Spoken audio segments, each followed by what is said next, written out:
When I think back to where my parents had their store at 308 Columbia Street in Utica, I would say that at least 70 to 80% of the merchants who had businesses on Columbia Street, that block, the 300 block of Columbia Street, had mostly Jewish merchants.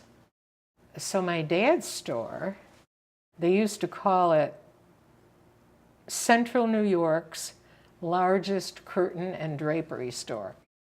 Had a vestibule where you'd walk in, and on the right and the left side were these big windows where my dad could walk into the window area and decorate the windows with all of his different things. And he would do that every few weeks. And it was a big day when Daddy was decorating the window.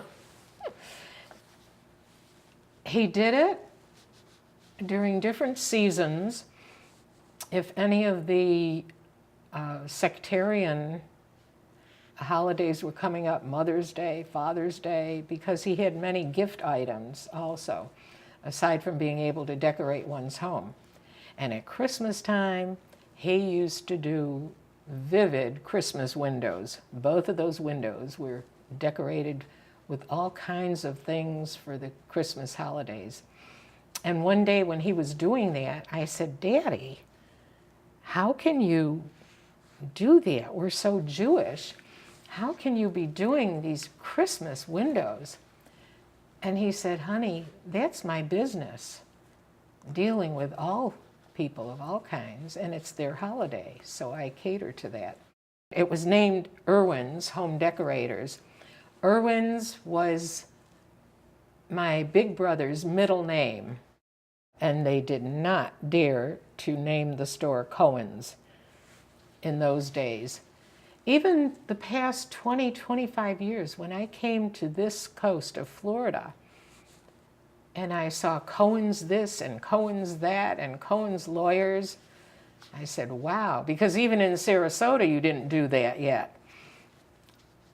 And that never would have happened. Ironically, it's funny the things you remember, because the store was exquisite. It really and truly was.